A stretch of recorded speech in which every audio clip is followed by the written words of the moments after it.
પાટણ જિલ્લામાં ગૌ સન્માન અભિયાન અંતર્ગત સાધુ સંતોનું મહાસંમેલન ગૌ માતા બચાવ રાષ્ટ્રમાતાનો દરજ્જો અપાવોના સંદેશ સાથે સનાતન સમાજમાં જાગૃતિ અભિયાન તેજ. પાટણ જિલ્લામાં ગૌ સન્માન અભિયાન અંતર્ગત સાંતલપુર, વારાહી અને રાધનપુર ખાતે સાધુ સંતો, ગૌ ભક્તો અને સનાતન સમાજના આગેવાનોની ઉપસ્થિતિમાં વિશાળ બેઠકો અને મહાસંમેલનો યોજાયા હતા. ગૌ માતાના સંરક્ષણ, ગૌ હત્યા બંધ કરાવવા, કતલખાના બંધ કરવાની માંગ અને ગૌ માતાને રાષ્ટ્રીય માતાનો દરજ્જો અપાવવા માટે સમગ્ર સમાજને એકત્રિત કરવાની હાંકલ કરવામાં આવી હતી. આ અભિયાન અંતર્ગત આવનાર તારીખ 7/6/2026ના રોજ મામલતદાર કચેરી ખાતે વિશાળ સંખ્યામાં પહોંચીને આવેદનપત્ર પાઠવવાનું આયોજન કરવામાં આવ્યું છે. સાથે સાથે ગામે ગામ અને ઘરે ઘર જઈ સહી ઝુંબેશ ચલાવી વધુમાં વધુ લોકોને આ અભિયાન સાથે જોડાવા માટેની રણનીતિ પણ બેઠકમાં નક્કી કરવામાં આવી હતી. સાધુ સંતોએ જણાવ્યું હતું કે ગૌ માતા માત્ર એક પશુ નથી, પરંતુ સનાતન સંસ્કૃતિની આસ્થાનું પ્રતીક છે. હિન્દુ ધર્મમાં ગાયને માતાનો દરજ્જો આપવામાં આવ્યો છે, કારણ કે ગાય માનવ જીવનને દૂધ, ઘી, દહીં, ગૌમૂત્ર અને ગોબર જેવી અનેક જીવન ઉપયોગી વસ્તુઓ દ્વારા પોષણ અને સેવા આપે છે. શાસ્ત્રોમાં ગૌ માતામાં 33 કરોડ દેવતાઓનો વાસ હોવાનું માનવામાં આવે છે અને ગૌ સેવાને મહાપુણ્ય કાર્ય ગણવામાં આવે છે.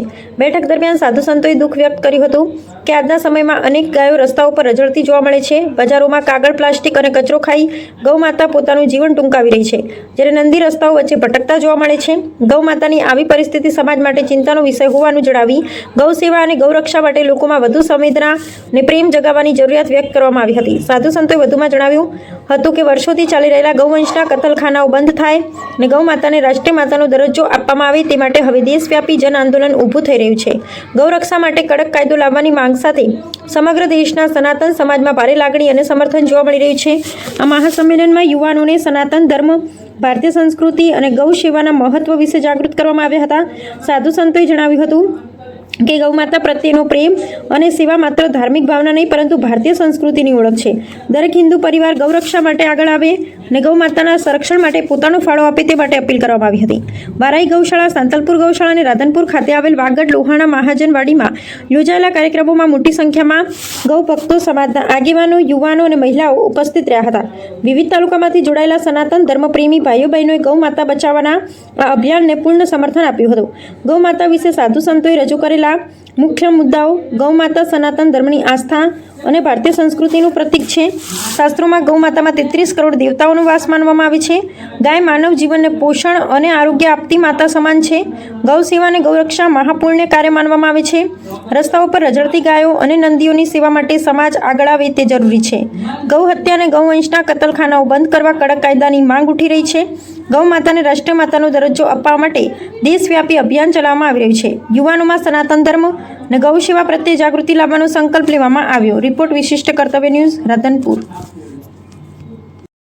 ગૌ માતા કી જય. વર્ષોથી સતત પ્રયાસ છતાં હજી સુધી સરકાર અને સમાજ તરફથી જે ભારતનું કલંક છે ગૌ હત્યા, જ્યાં ચારો તરફ હંમેશા આજે આ પ્રયાસ કરતા હોઈએ, આહ્વાન કરતા હોઈએ ભારત હિન્દુ રાષ્ટ્ર બનાવીશું, પણ જ્યાં સુધી ગૌ હત્યા ભારતથી બંધ નહીં થશે, કોઈ પર હિન્દુ રાષ્ટ્રની સંકલ્પ અને પરિકલ્પના પણ વ્યર્થ છે. આમ તો રામાવતારનો હેતુ છે વિપ્રધેયનું સુર સંતહિત. ગાયો માટે, સંતો માટે સાક્ષાત ભગવાનનો અવતાર થતા હોય તો રામ મંદિરની પૂર્ણતા પણ ત્યાં સુધી નથી જ્યાં સુધી ભારતના જે મોટા કલંક છે મસ્તિષ્ક ઉપર ગૌ હત્યા એ બંધ ના થાય. એ સંદર્ભમાં પરમ પૂજ્ય ગૌ ઋષિ પથમેડાવાલા મહારાજજીના અને સંપૂર્ણ ભારતના સંતો નિર્ણય કરી પરમ પૂજ્ય ગૌ ઋષિ શ્રી ગોપાલ સરસ્વતીજીના અધ્યક્ષતામાં સંપૂર્ણ ભારતમાં ગૌ સન્માન આવાહન અભિયાન પ્રારંભ થયું છે. એ સંદર્ભમાં ગુજરાત પ્રદેશમાં 7 મઈ સવારે 10 વાગે મામલતદાર કચેરીમાં સનાતની ગૌ પ્રેમી મામલતદારને એક પરિપત્ર આવશે. જે પરિપત્ર રાષ્ટ્ર સુધી, કેન્દ્ર સુધી પહોંચશે. એ એક સુંદર પરિકલ્પના છે. એ ગૌ સન્માન આવાહન અભિયાન માટે આજે રાધનપુરના પ્રબુદ્ધ ગૌ સેવકો આજે એકત્રિત થયા છે. ખૂબ સુંદર સંખ્યા થઈ છે, ખૂબ સુંદર સંકલ્પ થયું છે. એકદમ શાંતિ પ્રિય ઢંગથી, એકદમ સરળતા સાથે સરકારને એક નિવેદન કરવું છે કે ગૌ હત્યા ભારતમાં સંપૂર્ણ બંધ થાય. જ્યાં સુધી ગૌ હત્યા ભારતમાં થશે, હિન્દુ રાષ્ટ્રની પરિકલ્પના બિલકુલ નહીં હશે. રામ મંદિરનો કોઈ અર્થ નથી. મારું પરિચય બંદોડ હનુમાનજી મંદિર, મહંત શ્રી સંજીવનદાસજી. સમી ગૌશાળા મિત્રો, રાધનપુરના બધા ભક્તો અહીં ભેગા થયા છે. આપણે પંચ મહાભૂતના જે જીવો છે એને 5 વસ્તુની જરૂર છે: હવા, પાણી, ખોરાક, વિચાર અને તપ. આ બધું જ ગાય માતાના પંચગવ્ય દ્વારા આપણને મળે છે.